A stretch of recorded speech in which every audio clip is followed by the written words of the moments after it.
Welcome to Influential Entrepreneurs, bringing you interviews with elite business leaders and experts, sharing tips and strategies for elevating your business to the next level. Here's your host, Mike Saunders.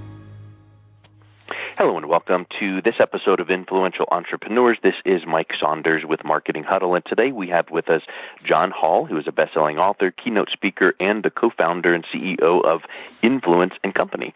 Welcome to the program, John. Well, thanks for having me, Mike. You're welcome. Hey, give us a little bit of background of yourself. What was part of leading you down the entrepreneurial path, and then what led you to form Influence and Company?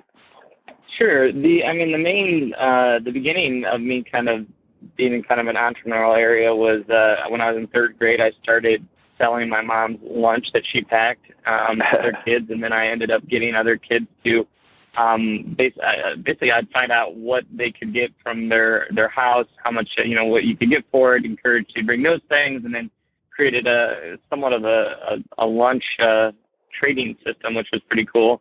But yeah, I got in trouble for that one. That wasn't really a very profitable business. Yeah, the lunch mafia.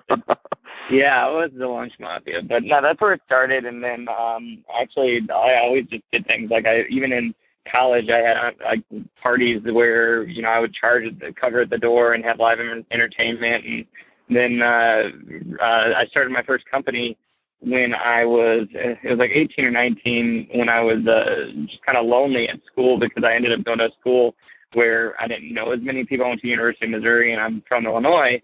So what I ended up doing was I worked all my first semester, saved up, ended up buying a house and flipped it, bought 2 more houses, flipped those, ended up owning a decent amount of student rentals around campus by the time I was a senior. I still actually own that company. And then I kind of realized I needed to be a little, I guess you could say, smarter. I was young. I didn't know everything, and so I went to work with a larger developer who did some pretty major real estate deals, did some stuff with him. And what ended up happening is that as I was doing bigger and bigger deals, there was this natural barrier of credibility just because of my age. And so I ended up meeting Kelsey Meyer and Britt Beshore. They're our kind of other 2 co-founders here, and we just saw that there was an opportunity with building trust and building credibility for not just entrepreneurs like me, but also just companies in general. And so the idea came from writing an article and having an audience read it, and they engage with it, and they're like, wow, and they reach out and say, I really enjoyed this, it's helped me become better. And we started realizing that there was a huge opportunity for us to extract knowledge from these key employees and these companies that's educational, that's valuable, that can connect from a human-to-human connection rather than just always promoting. And so that's where the start of it came. We immediately started working with other entrepreneurs and small business leaders, and it worked out great. And then what we realized is that trust is an issue across multiple companies, whether you're a startup or you're a big brand. And so we started realizing that our target audience was a lot bigger. And so we started servicing anywhere from like the American Airlines, Bell, Office Depot, AIGs to the niche entrepreneur that just started their company. And so it's been a fun ride to kind of come up with just a very simple idea about building trust and getting content from busy people and then distributing it to that audience. And then now it's grown to a large tech-enabled content marketing company. Yeah, I love that progression, and I noticed one thing, and then I'll ask a question about another. So the notice was you had entrepreneurial tendencies at each stage of where you were in life, right? So, in grade school, selling lunches, parties, so you're charging cover charge at the door at that stage of life, and then college age, rental properties. And it's interesting that you weren't in this stage looking at something else, trying to do something outside of your sphere, your area of expertise, whatever you want to call it. But I think that too many people miss what's right under their nose. And probably that's a 3-hour, strategy session right there we could continue going down on. But, I think if we can just realize, just stop for a minute, stop and smell the roses, as they say, but stop for a minute, see where you're at, and see what might possibly be right there. And so I loved how you did that naturally, and then now you noticed that. So Do you have any quick thoughts on that concept? Do you see that with entrepreneurs or business owners that you work with?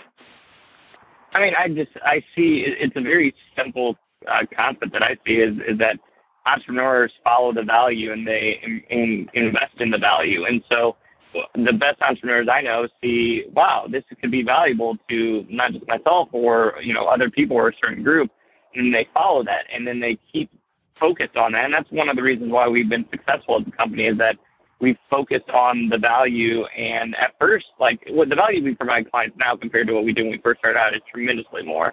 And so when you look at something to get into or start a company or to, it doesn't matter. You don't I don't believe entrepreneurship is like you just started a company. Entrepreneurship can happen and you're working at Google and you're just a leader in their department. I believe that there's many forms of entrepreneurship, and so it's looking at the value and then saying, hey, how can we deliver this value to the right people at the right time and ultimately help them with either a service or product that makes their life better, easier, or some other benefit to them. And I think that's the biggest, I guess the best characteristic of an entrepreneur is to see that value, invest in it, and then deliver it to the people where it means the most to. And how better to know the value, but to be immersed in that, environment or in that market. So I think that's a huge takeaway. The other thing is when you were mentioning you were maybe at a disadvantage with your age at one point, and then when you started your company, you started working with entrepreneurs, helping them with the same issue. And then, true to just like any other, kind of chronological story, you then mentioned, working with bigger brands. Well, I'll bet if we really put that under a microscope, there was a lot of toil and trouble and time that even went between, you guys getting this level of client to then getting to the larger level. So kind of in a nutshell, what transpired there? What allowed you guys to continue working with some of your core clients, the smaller to mid-size, but how do you make the jump to then going to a bigger brand and have them realize that they need you? Obviously, I think a big key thing to take on larger clients is credibility.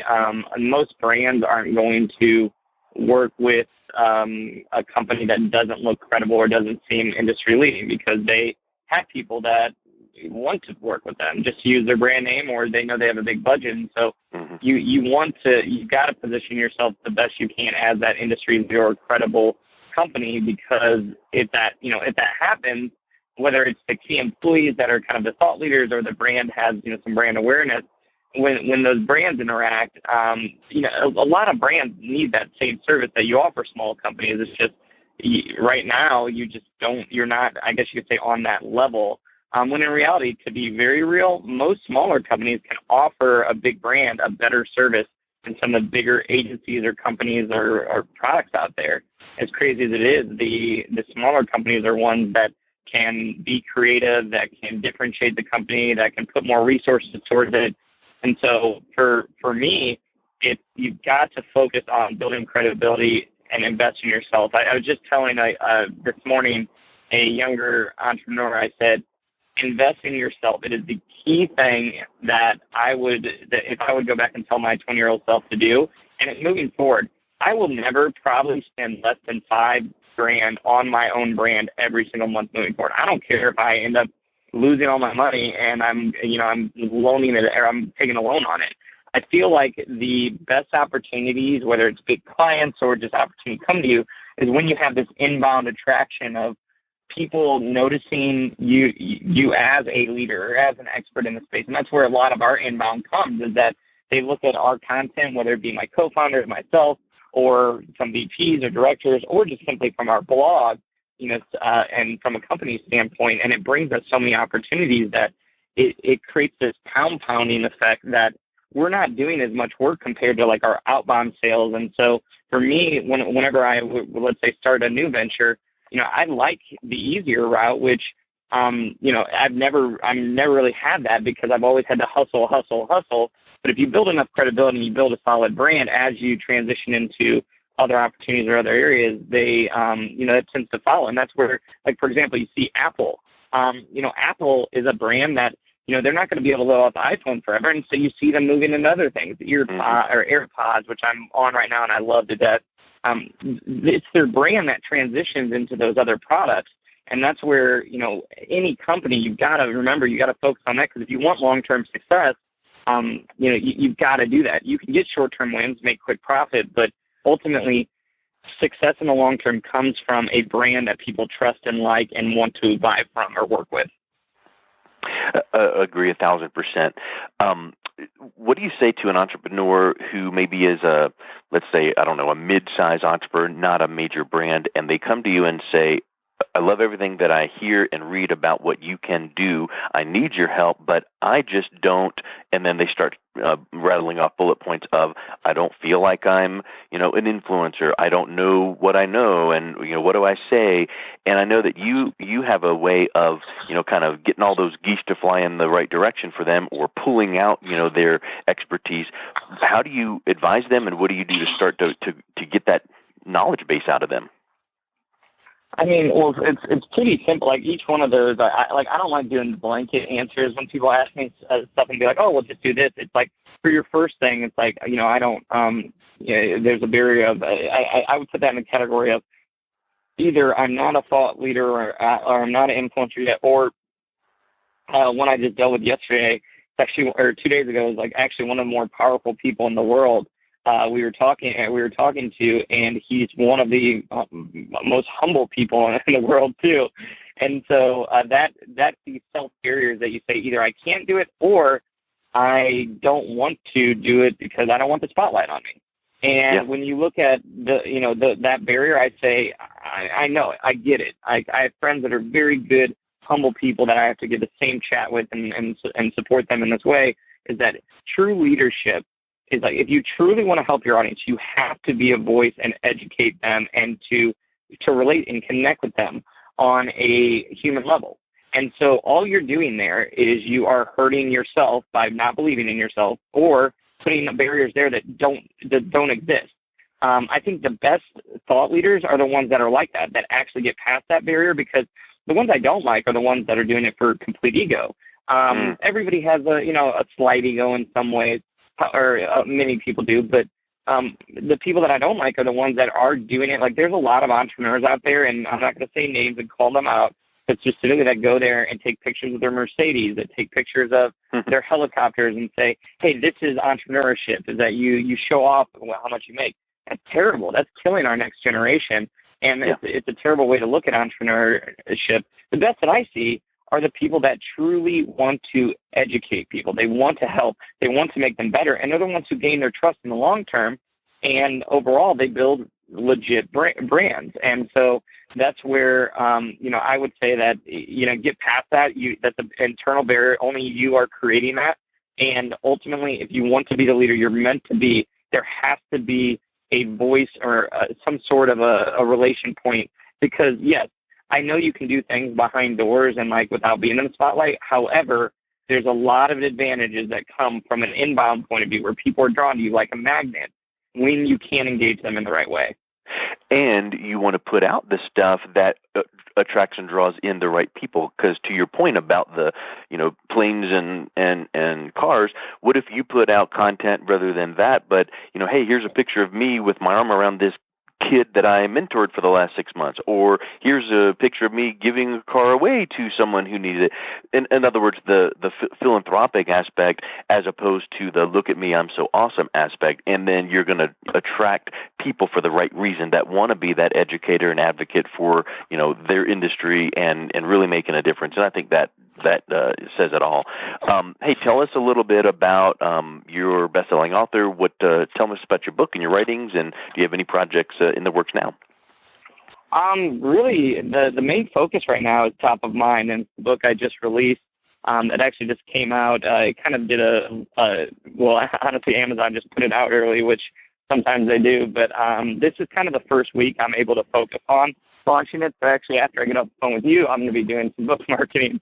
And so that's kind of the main focus and probably the best way to learn about this stuff that we're talking about. There's the first 5 or 6 chapters are about not just content marketing, but it's about how you yourself become engaging, and whether it's one-on-one conversation or it's, you're building a platform. I think that's really important because people get stuck on content like it's this specific thing in marketing. But in reality, content is everything. Right now, what I'm talking to you is content. When I go home and engage my wife, that's content. Content is a way we communicate to engage others. And so for me, it's very, very simple, is that I wrote the book because I wanted people in that first 5 to 6 chapters to be very clear on, this is how I can be more engaged. This is how I can listen to an audience. This is how I can understand how to truly help others that matter to my business and matter to me. And so for me, it was very meaningful to work on that project because a lot of those reasons were the reasons why I became more successful, because even though I had some success early on as an entrepreneur, there's a variety of things that I would consider affected that success. I wasn't as happy as I should have been. I didn't have the relationships that I should have had. And over time, what happened is that I ended up forming those relationships using some of these things that I talk about in the book. And so I actually, that's my not just business project, but it's kind of a personal project, which you'll see in, like I said, the first 4 or 5 chapters. I talk about all the things that I've learned and that I've seen others learn from. I've worked with tons of different influencers, tons of different brands in these last 5 years, and there's a correlation between the ones that come out on top and the ones that have just short-term success. And so hopefully, your listeners can check out the book. It's available on Amazon. It's called Top of Mind, or you can look at the book site. It's called topofmindbook.com. And what's kind of cool about it is that I have a resource library at the back of the book. Any resources that I use, any tools that I use, I actually even put in a personal help email, almost like it's like a customer service line, so that if anybody reading the book is like, oh, hey, I kind of am curious about this, or what resource should I use this, then they email, and either myself or 2 or 3 of my staff members will respond with the best answer. And so that's kind of my project in the short term that I'm very focused on. Obviously, Influencing Co. is a great resource as well with their blog. If people want to learn more. But those are kind of my 2 main focuses right now, is the book and Influencing Co.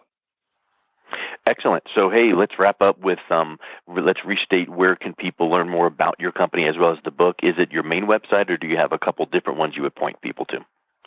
So, for example, if somebody wants to book me to speak, johnhallspeaking.com, that's a good place to find it. If they are interested in the book, I would go to topofmindbook.com or just search it on Amazon.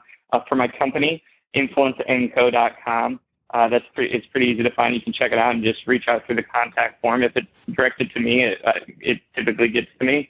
And then I would say, following on Twitter, I share a lot of this stuff out, and so it's just John Hall is my handle. And feel free to connect on LinkedIn and let me know if I can be valuable in any way. Excellent. Well, John, thank you so much for your time. It was wonderful getting to know you and your company today. Well, it was a pleasure being on it, and thanks for all your help in the past, Mike.